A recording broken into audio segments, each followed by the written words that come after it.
Get ready for the dictation. The dictation will start after 5 seconds. Start. Section 529A of the Companies Act. An enacted provision is to be given primacy in case of conflict and consequently in case of disharmony. This section will override the discordant provisions of the Companies Act and all other enactments in force. Section 529A of the Companies Act was enforced by Act number 35 of 1985 with effect from 24th May 1985.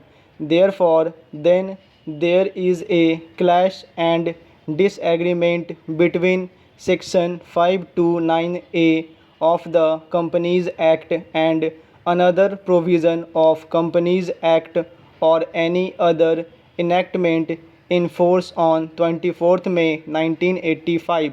Section 529A prevails and the debts are to be paid in terms of Section 529A of the Companies Act as per clause B of subsection 1 to Section 529A of the Companies Act. The debts due to secured creditors to the extent such debts under clause C of the proviso to subsection 1 to section 529 rank pari passu with the workmen's dues are to be paid in priority to all other debts. Subsection 2 to section 529A states that the debts payable under clauses A and B of subsection 1 to section 529A shall be paid in full unless the assets are insufficient to meet them, in which case they shall abate in equal proportions. Parachange.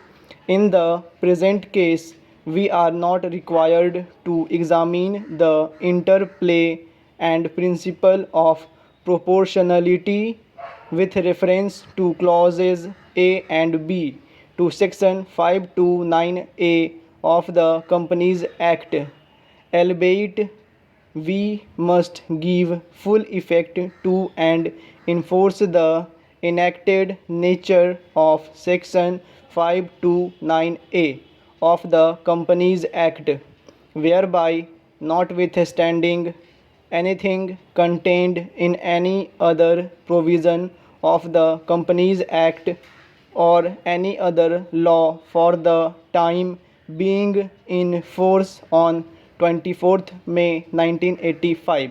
On winding up of a company, the debt due to the workmen and the debt due to secured creditors as specified rank pari passu and are to be paid in the manner prescribed wherein in priority to all other debts.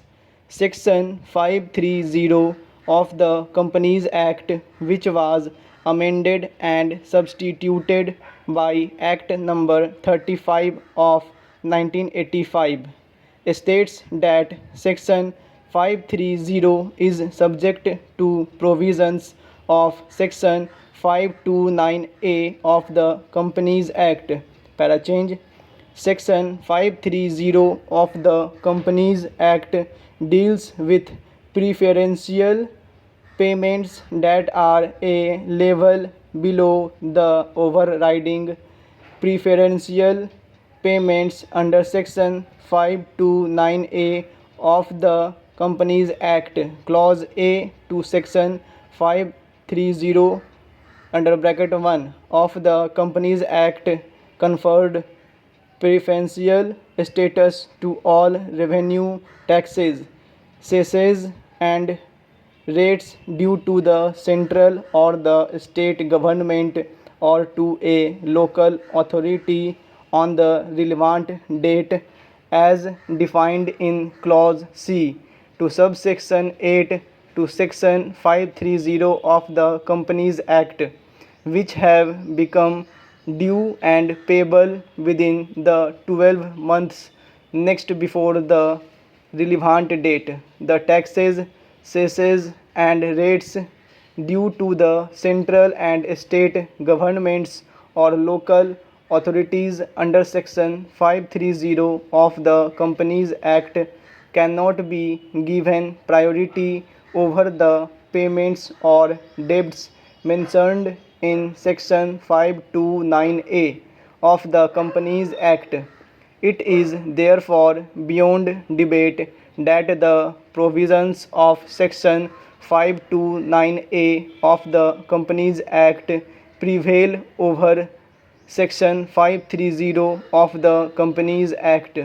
We shall subsequently interpret the expression debts due in the first portion of clause A to section 5301 of the Companies Act, and the words become due and payable within the 12 months next before that date in the latter portion of clause A to section 530 under bracket 1 of the Companies Act. But at this stage it is relevant to take on record the relevant date as defined in clause C to subsection 8 to section 530 of the Companies Act.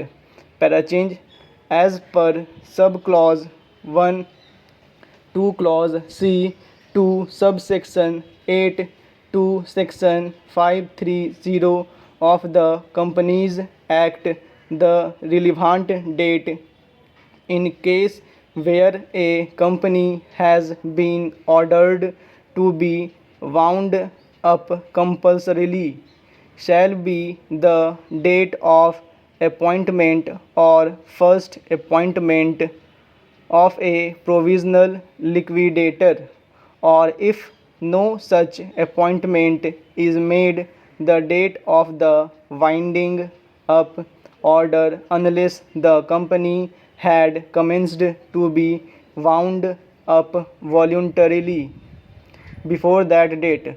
The present case is one of compulsory winding up, and therefore the relevant date in the absence of appointment of a provisional liquidator would be the date on which the winding up order was passed against the company, which is 1st December 2003. Again, before we proceed to interpret the expressions debt due and debt due and payable in clause A to section 530 under bracket 1 of the Companies Act, it is relevant to take note of the effect of sections 447 and 456 of the Companies Act, as well as the object and purpose behind these provisions. The relevant sections read are: an order for winding up a company shall operate in favor of all the creditors and of all the contributories of the company as such. Full stop.